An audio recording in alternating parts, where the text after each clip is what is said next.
this quote still is pertinent to our discussion, so we'll stay with this for another week. In the prophetic principles, never try, only let. Only let. And that's a very succinct way to understand the prophetic principles. Once we, after today, really what we're going to have is we're going to have tools in order to really interpret any section of the scriptures. Really, no matter where you are, you should be able to apply this paradigm, apply this framework to understand the scriptures. So this is really, we're really learning how to fish. We're really learning how to fish. And you're going to be able to take this and use this everywhere you go in any type of setting that has to do with the scriptures, because it's that prevalent and it's that powerful, and you'll be able to connect it right back to what made Jesus' life so powerful, what makes an authentic Christian life so powerful. So this is the last really tool that we need, and then we'll tie it all together. So we have this review. We've been talking about thus far. We've been fleshing out the Genesis model, the model of how creation came into being, which is also the model for how we live a fruitful life, a life, how we live a life that's life-giving. So, you know, it starts from the mystery of God, the unknowability of God, not trying to put God in a box, not trying to put the Creator, understanding that no matter what we know, what we know about the Creator will always be beyond us, and you know, and being okay with that unknowability, and out of that void, out of that mystery of God, if you will, comes the creative force, creative power, and not only creation, but creation that is good. So, you know, and it was good, and it was good. We see that in the Genesis at the end of each creation. It was told, it was good. And then returning after creation reaches the point of goodness. Sabbath is resting, stillness, and then that takes us back into the void. So we live our lives, we live our lives, we come out of the mystery of God, we come out of the infinity of God, and we strive for, we are prodded to, we are called to a life that is good, a life full of mercy, a life full of justice, a life full of love.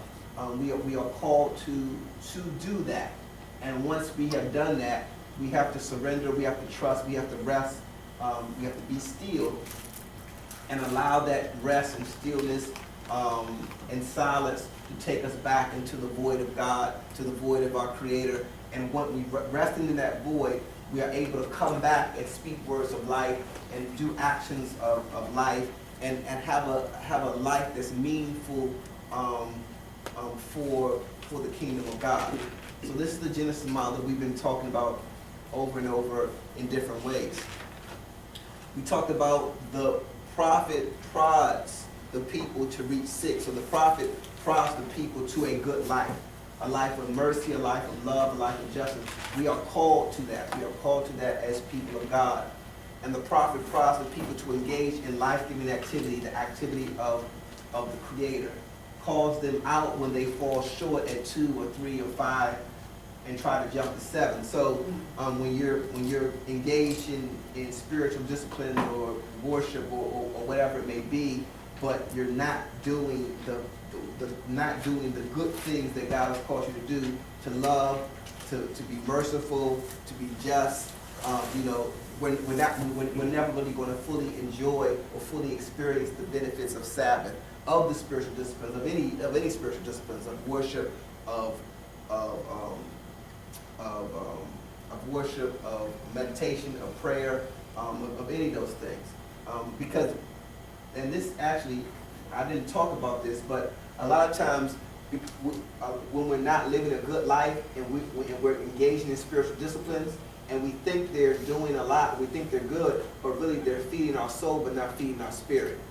So worship is a very soulish experience, or in other words, or prayer or anything like that. It's at the level of the soul or even the body. But it's not transforming us in a spiritual way, because we're being blocked by we have not we're not doing those basic things, those fundamental things first. Love, justice, mercy. It's all throughout the prophetic writings. You know, God has called you to love, to justice, to mercy. And we take those, some people outside of the church take those passages and try to use them out of the they use them, but they take them out of the context of the Genesis model. So which is, it's not as powerful if it's not in the context of activity, Sabbath, and the void. Okay, so the first prophetic principle was goodness. We must be engaged in the activity of the Creator before entering into Sabbath. Now we're going to talk about emptiness and the next principle together, and then we're going to have this paradigm, this framework, in order to really analyze the life of Jesus and the prophetic aspect of his life. So this is a clip from Houston Smith, probably one of the most well-known scholars of world religions, comparative religions. And he's doing a clip about really exactly we're talking about, the religion of Jesus. So it's very, very rich. So we're gonna look at that for a moment.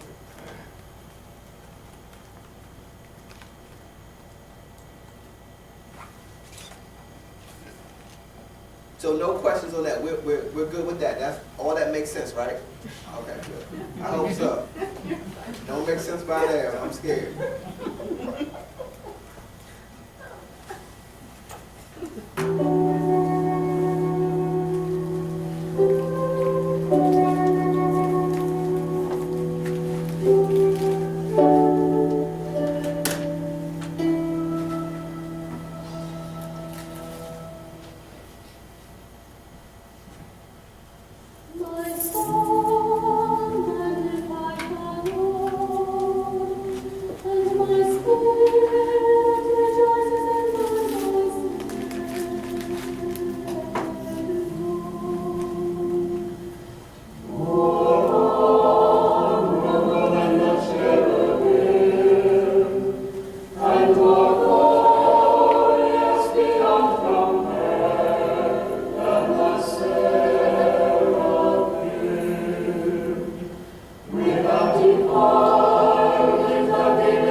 What else? What else to do at times?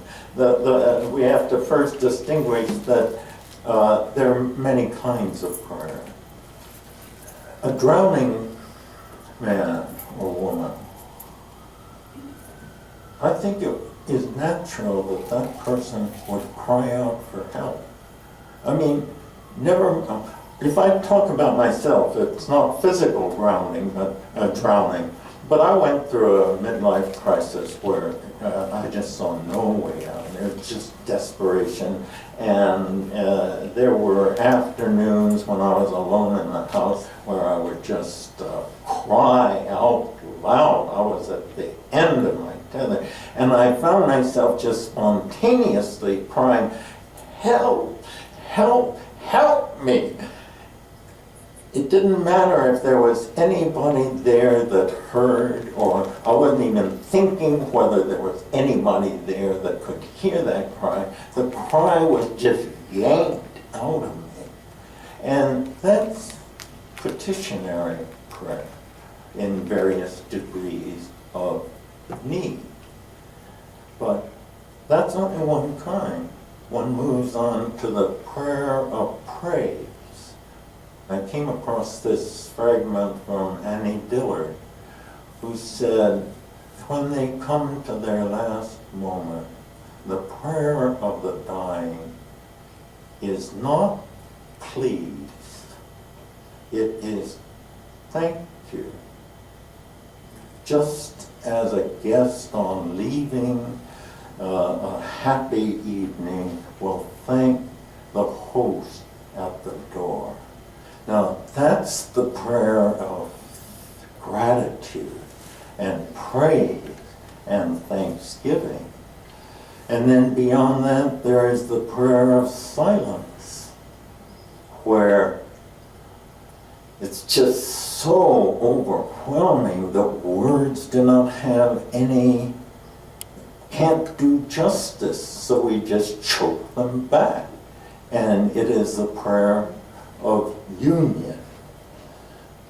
The whole life is learning how to pray.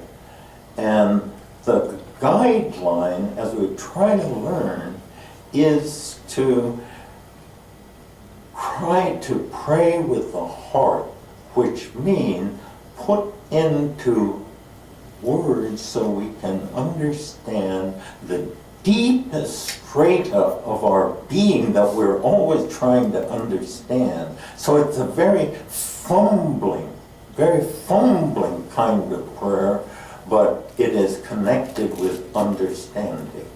What do you think prayer does for us in your case, in your own, in the solving of the resolution of your own personal crisis? What does it do? I think the need, one way to put the need in human life, is a sense of ultimate belonging. I think the great wisdom traditions say that though we're in exile, this is a temporary situation, that we were created for belonging. We belonged at the first. We're now in exile in certain ways, which unfolds certain possibilities and brings out certain capacities within us. But the bottom line is belonging. Now, I think in times of crisis, if one prays the prayer of please or help, at least by that very gesture, there is an implication of a possible connection with a world or reality which is not indifferent to us or estranged from us. Jesus himself stood in a tradition that stretched back to the beginnings of modern history. The world of Jesus, like the world of the Hebrew prophets, was a world filled with spirits. You describe him as having the spiritual eye. What do you mean by that? Well, we're not in a very good position in the modern West to try to understand the mentality of a thoroughly and truly deeply religious people for whom there was another reality that was just so infinitely more mysterious and powerful. The most important thing to me has come to be those nights that Jesus went off alone and prayed all night, the whole night in prayer. Now, what do you think was going on in that prayer? I'll tell you, because many answers could pop out. We have to think of it as a different state of reality. Those nights in prayer, I think he was, you might say, dunking himself. He was saturating himself in that reality of spirit. Like a sponge, that reality came into him. And it's no wonder that when he went back in the world, he wasn't sleepy, but that he could do his works of power, because that spirit has a different ontological reality, and isn't just a different quality that you experience. It is a metaphysical power that drenched his life and therefore made him able to go back to the workaday world. And of course, the most obvious in the New Testament record is the charismatic character it gave him. Yeah, he would go start talking on a hillside. The people would press so densely he'd have to get in a boat and go out. Otherwise, he'd be pushed into the water. Throngs of 5,000 would crowd around and stay for 3 days without food. I mean, this is charisma, and the charisma comes from that spirit that he derived from this intimate communion. It's like he became a channel and the spirit just came into him.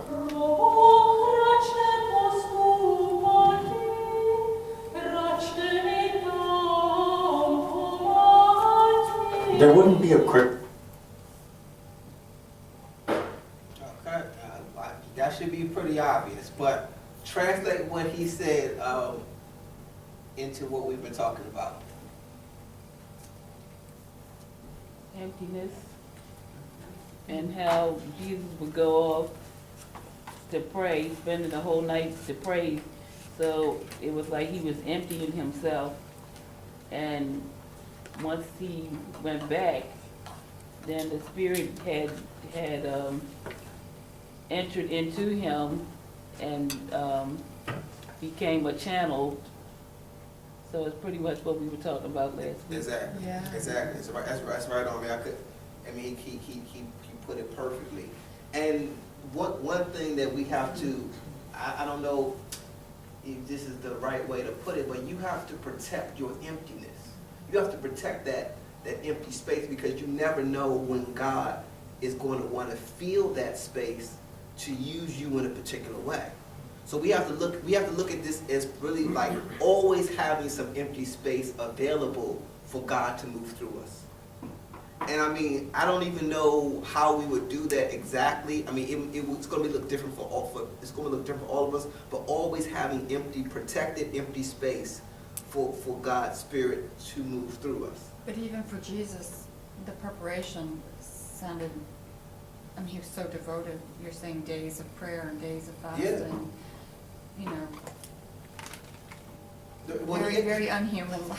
Well, You know, no, it's like you lose these bodily needs for sleep and food, and that doesn't give me a concentration anymore. It's so spiritual. It's like another realm, like you're saying. To reach that must be. Well, I think like anything else, we get into patterns. And the patterns become easier and easier because we get into those states. Like when you say, you said losing sleep or not thinking about body. I mean, there are a lot of people who don't sleep because they're so obsessed with internet or TV or anything like that. You know, so that's just a different, you know, or they don't eat a lot because I know some people who just work through everything. They don't take lunch breaks. They don't take breakfast. They maybe eat one meal a day because they're so consumed with their job. Right. So I mean, I think it's just what we concentrate on to get that emptiness. Mm-hmm. So Derek lifted up a good point at the end of our last class, and we really can't get into it. We will touch on it more when we talk about Jesus. But there's a fine line between humanity and divinity, and there's a fine line between the godly and the demonic. Because and we'll see this very clearly. I'm going to give you some very clear passages with that. When you empty yourself out, that's not just you're empty, but other things other than God's Spirit can also enter you. That's true. So when Jesus was doing all of these works, you know, healing and preaching and doing all this stuff, they said, well, casting out demons. Well, they said the only reason why he cast out demons is because Satan has filled him. They said, yeah, he emptied himself out, but the demonic realm has filled him. So that's why that's why the desert fathers and mothers talked about the necessity of humility. It's very, very important to very be humble, to always be very reliant and dependent and seeking God's face and seeking God's help and providence. Never believing that the more empty you become, you don't want to get into any type of hubris because you know, these works that you might be doing, you just need to be careful. You need to be careful of that. And that's why a lot of people who start off on the right path go fall astray. And that's why some people that have fallen astray come back and end up doing very powerful things for the kingdom. So it's a fine line. It's a fine line. Is it, It's almost like it's a vulnerability, because Yeah. you are opening yourself up, and you don't know what's gonna fill that. And it's very easy to get filled with the wrong things. Right. Because the wrong things are around you all the time. Exactly. And that life of intentionality of that, and this is another reason why the community was so important in the early church, as far as like the community of believers and supporting each other and really being in context and environments where we could, you know, be supportive, you know, because that's a good word. It's a vulnerability. It's a vulnerability that can go either way. But we have to be intentional about making sure that we're filling ourselves with the right thing, or being exposed to the right thing. Yeah. no, I'm just wondering, is it so, is it like tricky almost then? You're saying when you empty yourself, it's easy to be filled with something, to me it would be obvious, but obviously I'm wrong. So you're saying it's easy to sort of get fooled into believing you're on the right path? Well, no, that is a possibility. But I'm talking about with the emptying. Yes, it is easy because the ego. When you empty yourself out, you can get filled with your own ego. Look how well I'm doing. Look how spiritual I am. Look how good I am. So it's You can get filled with other people's praise of you. You can get filled. So the emptying is good, but you have to make sure that when you empty, you're being very intentional about being open to God's spirit and God's presence, and not filling that with other stuff. So, and this we're going to flesh this out in a lot more detail when we talk about Jesus and how Jesus handled it. But let's talk about this. Any other questions on that? Yeah. But then how do you rectify when we say God's will? Because if you empty yourself and it's God's will, His will be done. So even those who may let the demonic spirits in, even those who may go astray, it's God's will. When God decides or determines that you will do whatever she has for you, then it's God's will. And if you don't believe it's God's will, then that's another issue. That's a whole. You're going down a whole nother train. Because you could that. I mean that's you could say that. I mean that's Calvinistic in fatalism as far as how do we like the Calvinists believe that some predestination. So basically, some people were predestined to be saved.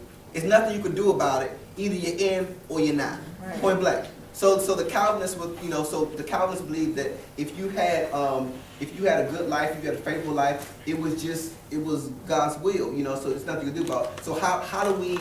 And this is a debate, you know. It's a question. How do you balance, you know, God's will with free will? Free choice. Right. And that's been the theological, you know, kind of debate throughout the ages. And different denominations have taken different stances on it. Some denominations are focused on grace. Some people are focused on, you know, predestination. Some people are focused on, you know, mercy and sacrifice. So, yeah, you know. But even when you go astray, okay, in your whole life, or it appears that to other people, you're astray in your whole life. I don't, you know, when old boy turned in Jesus, kissed him, okay, and then everybody got upset with him.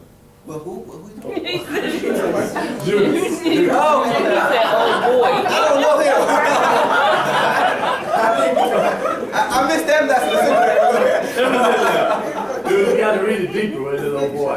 So when Judas kissed Jesus, he said, "This is the one," and everybody got upset with him later. Jesus, the spirit of Jesus said, he did what he was supposed to do. That was God's will. He was supposed to kiss me. He was supposed to turn me in. I was supposed to be crucified. Had he not kissed me, this wouldn't have been the issue. You know, the prophets would have been wrong. Well, I wouldn't say that. It could have been maybe if Judas wouldn't have opened himself up to that, Uh-huh. it would have been someone else who's done, not necessarily Right. Judas. Well, but it was written that Judas was gonna do it. Well, I mean there's no way to solve it. There's no way to solve it. I mean, I see your point. There's no, like I said, interpretation of scriptures depends on what theological paradigm you're coming from. So, you know, if you have a predestination paradigm, if you have a grace paradigm, that's going to determine how you look at it. It's not necessarily, you know, it's right or wrong. It's just that it's the paradigm you're coming from. Theological view. Yeah, it's your theological view. So you know that really can't be solved. I mean, that's like a theology question of, you know, why is there evil? You know, it's just the perspective you're gonna come from. You know. So, but okay, let's talk about the next. So the image of a sponge and a channel.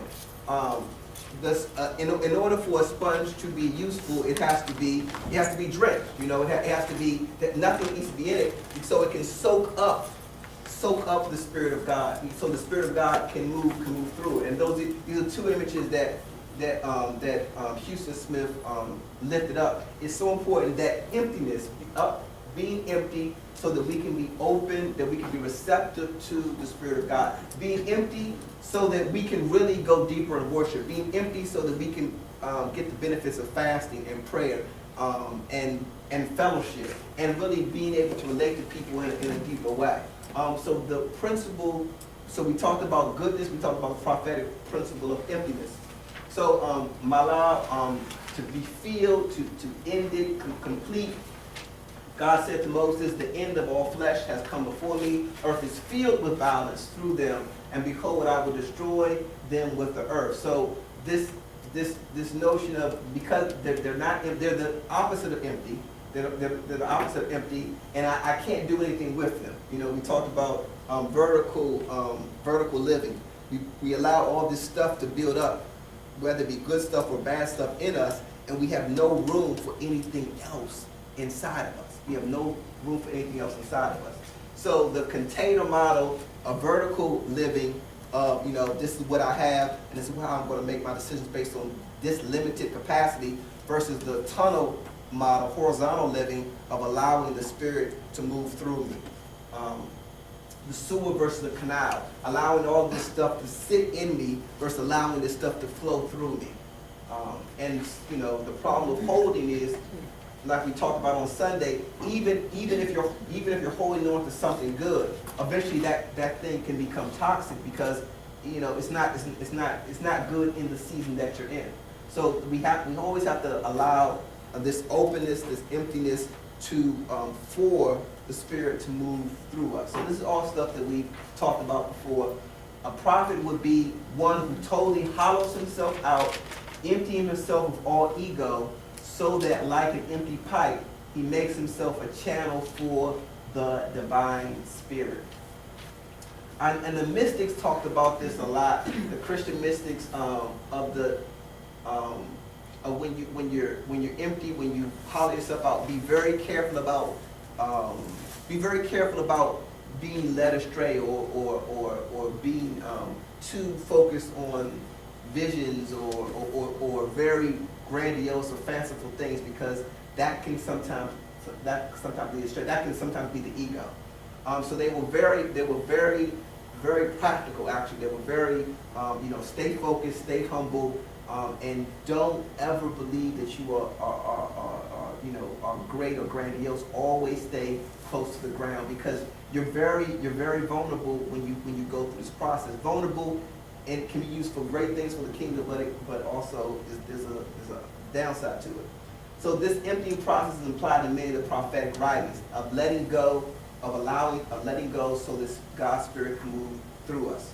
So the last principle, or the next, I wouldn't say the last, but the missing piece for us to look at this framework in a complete way, is the principle of fullness. So you have goodness, you have emptiness, and then you have fullness. But it's fullness in the sense that if I'm empty, there will be times when the Spirit is flowing through me and it's full.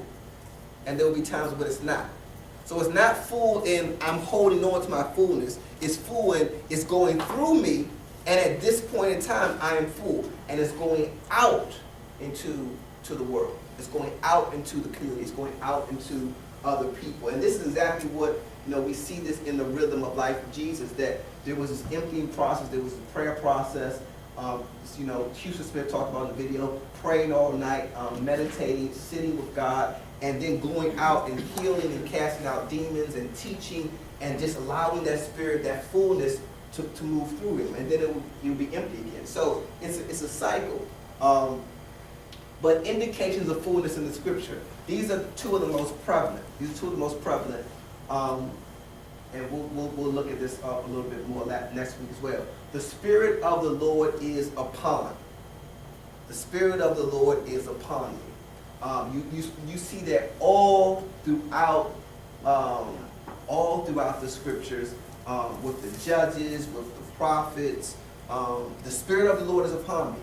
And this is an indication of fullness, a fullness that is inside of me, that I now have the power of the Spirit moving through me to be released into the world for healing, for teaching, for healing, for restoration. So that's one trigger word. The word of the Lord came.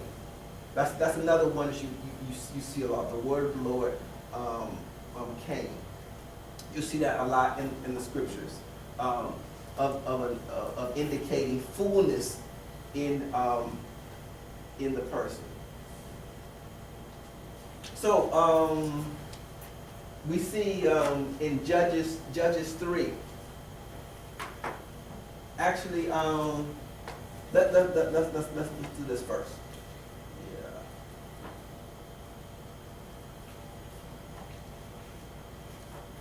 Yeah. Okay. So turn to 1 Kings 17. This is,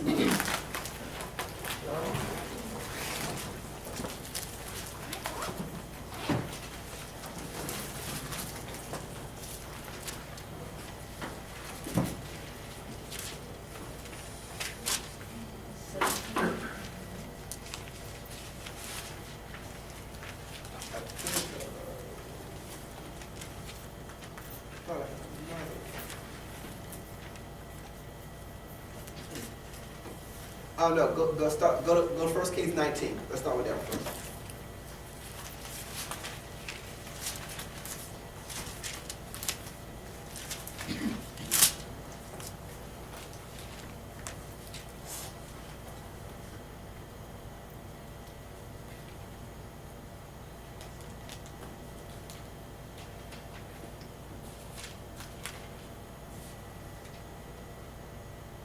Here we go. Okay. 1 Kings 19. Okay, so this is, we talked about this years ago. We talked about the difference between the prophet, the relationship between Elijah and Elisha. So Elijah was one of the staple prophets in Israel, in ancient Israel.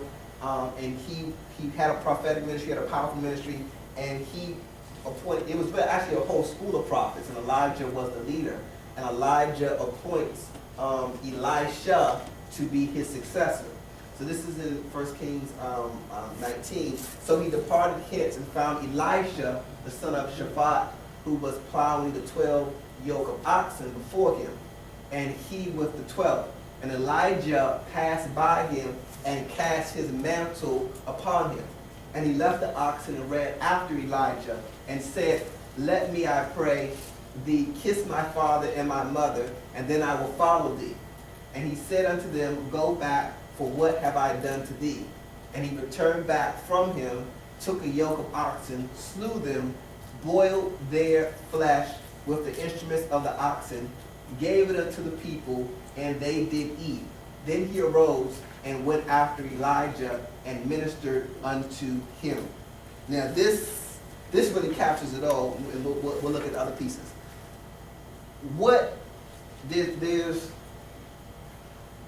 There's three things that happen here.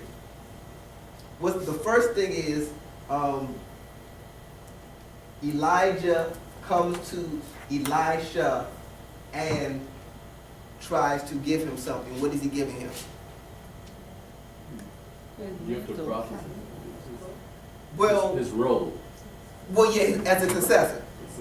So he's basically inviting him into the school of prophets. He places him out on him, which is basically indication that he will be the successor to him. Now Elijah is the head prophet of all the school of prophets of the ancient prophets.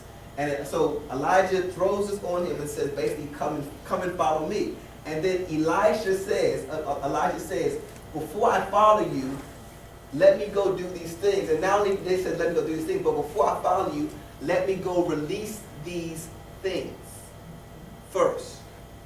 So he receives, he gives the invitation, he receives something, he has to let go of something in order for him to fully receive it. And this is the perfect example of the relationship between emptiness and fullness. In order for us to benefit from the mantle that God has for us, there has to be something that we let go of.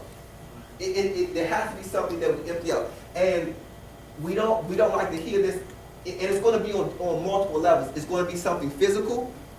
It's going to be something emotional. You can't get away from that. And it might even be something spiritual. It might even be something spiritual at that spirit realm. But you're going to have to let go of something, and this is very tangible. He's letting go of certain relationships. He's letting go of physical things, and we this kind of mirrors Matthew 19 and the rich young ruler. There's always going to be some physical things that we let go of, and we don't like to hear that. But I mean, I know you hear me talk about this a lot, but I cannot overemphasize how much my life changed when I started just clearing out my house. It's like living in a new world. I mean, we gave away so much stuff, and we're still doing it. I mean, our house is almost bare, but it's like we enter our house. It's a light, and we still got a lot of clutter. It's a lot of books, a lot of paper, but it's a lightness that you have when you give away stuff, and it's going to be different for everybody depending on where we are. But there are physical things that need to be released, tangible things that are blocking you from going deeper, from really benefiting from this. And Elisha understood it right away that, listen, there's some physical things that I need to let go of, that I need to remove out of my life in order to go deeper, in order to receive the things that God has for me. So this is it. If we're the channel, there's some blockage, there's some physical blockages, there's some emotional blockages, and there's some even blockages on the spiritual level that we have to release in order for us to benefit from the fullness of the mantle that God wants to cast upon us. And I cannot overemphasize that. And it's only something you just have to do really in order to really experience it. And you will be amazed of the things that start to shift in your life when you let go of that thing. I had this for so long. You have these memories of it. And it's a lot of physical things that are hard to let go of are also emotional things. Yes. They have emotional significance and connection. That's why I so let. But I'm telling you, let it go. Let it go. You will feel so much better, and you will be amazed of what opens up in your life when you do that. You will be absolutely amazed. So I love this. I love this because it shows that pattern that if I want to receive the fullness of what God has for me, he was living a good life, but he would have missed out on this life that God had for him if he would have held on to this. There's no other way around it. So the emptiness and fullness, we see that throughout. So let's go to 1 Kings 17. Let's go back one. And this is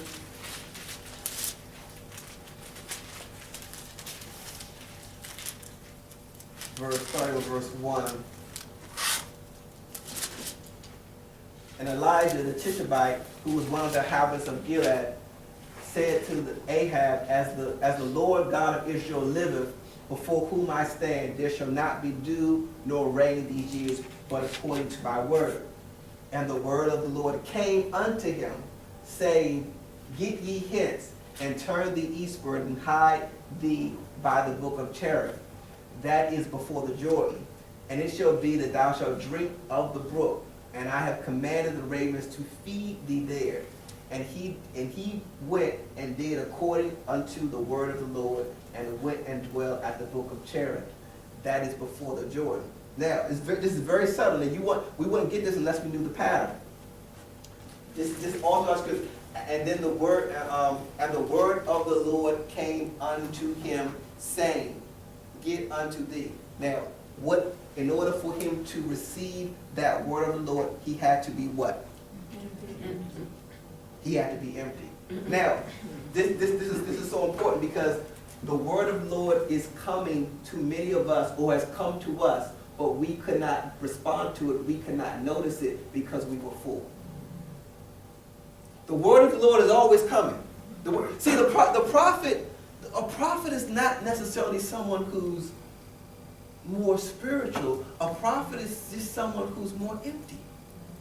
That's all a prophet is. A prophet is the word of the Lord comes. Full. So the word of the Lord is going to go to the empty vessel. And the word of the Lord is going to go through that vessel which has hollowed herself out, which has hollowed himself out to be accessible to the word of the Lord.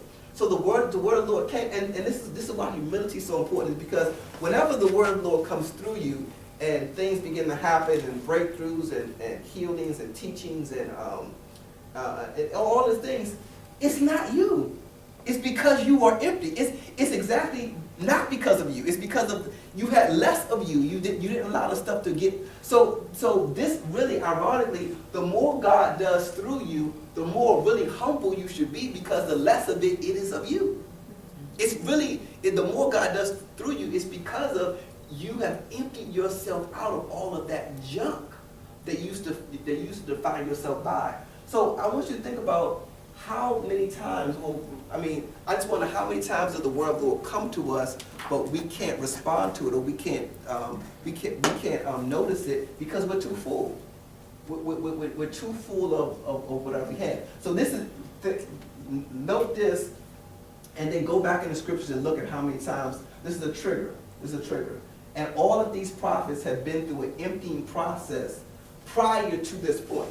Because if the word of the Lord came to them and they're responding, that means the emptying process has happened prior to this. Because they were open enough, they were empty enough. Let's look at another one. So we have Isaiah 61. The Spirit of the Lord is upon. That's a very, very common, we see that throughout. The Spirit of the Lord is upon me, because the Lord have anointed me to preach good tidings unto the meek. He hath sent me to bind up the broken heart, to proclaim liberty to the captives, and the opening of the prisons to them that are bound, to proclaim the acceptable year of the Lord, and the day of vengeance of our God, to comfort all that mourn. The Spirit of the Lord is upon me. I've emptied myself up. I'm open enough, and now I can preach. Now I can preach, because the Lord has anointed me to preach good tidings to the meek, and He has sent me to bind up the broken heart, to proclaim.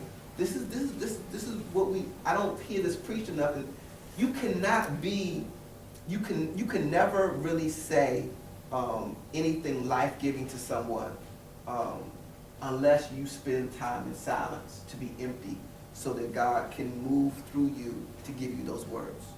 See, a lot of times we try to rush, we try to make people feel better automatically, but sometimes the best thing to do is just to be silent. Just sit with somebody and be silent with them, and then when it's time, the Lord, when you allow that empty space, when you allow that hollowness to happen inside of you, then God will give you what to say. God will lead you in that, or what to gesture, or what not to say, or what to do. You have to be empty. And you have to wait for the prompting. That's what it means when we say waiting for the prompting of the Spirit. It really means preparing yourself, hollowing yourself out so that you can be sensitive to when the Spirit is moving and you can allow that Spirit to move through you. You can be a vessel to uplift other people, to help other people. You can't, this is not something you can just, do cookie cutter ways. So just say, you heard on the radio, I had a, and this is prevalent in the church. One of my father's friends who's a preacher, and he's very no nonsense. He doesn't care. He's not politically correct. He just about the word. He say word say. So he had a guest preacher, or one of his lay persons was preaching one Sunday, and he was sitting in the pulpit. The guy was up there preaching, and he said something that was just way off left field. Just way off left field. And he got up. He was in the middle of a sermon. He was like, "You done?" Oh, wow. And he said no. You done. Amen. You done. And he sat him down in the middle of the sermon. In the middle of the sermon. Afterwards, so they go back and talk, and he didn't take he respected him, whatever like that. He said, why did you say that? He was like, yeah, I heard it off the radio. It sounded good. So you just going on what sounds good in that moment, in that time. And that's the exact opposite of what we should be doing. Silence, stillness, emptiness, all of that is, it's really not even about the silence, it's really about the emptiness, so that when you act, when you move, when you make decisions about your life in reference to other people, in reference to anything, that it's really a response to the Spirit moving through you. You're not doing it based on what you think is good or right or any of those things, but you're really responding. And it takes trust, it takes vulnerability, and it takes a rhythm or routine of emptying. And you see it. Don't take my word for it. Go throughout the scriptures and look at how many times you see this phrase, the Spirit of the Lord is upon me, or the word came. We see it with the prophets as well, Ezekiel. And the Spirit of the Lord fell upon me and said unto me, speak, thus saith the Lord. Thus have ye said, O house of Israel, for I know the things that come into your mind, every one of them. The Spirit of the Lord fell upon me. So all of this, the precursor to all of this is a hollowing out process, is a discipline of biblical prayer, of meditation, of silence, of stillness, of fasting, and that really isn't the end result. We do those things so that we can be empty, so that when the time comes, that we can respond and we can act in life-giving and powerful ways.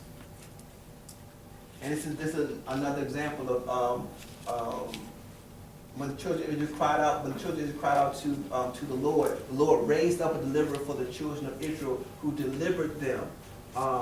Othniel, the son of Kezar, Caleb's younger brother, the Spirit of the Lord came upon him, and he judged. It's all throughout the scriptures, but it implies an emptying out, a hollowing process. A prophet would be one who totally hollows himself, emptying himself of all ego, so that like an empty pipe, he makes himself a channel for the divine Spirit, and the Spirit is moving through us. Okay, questions?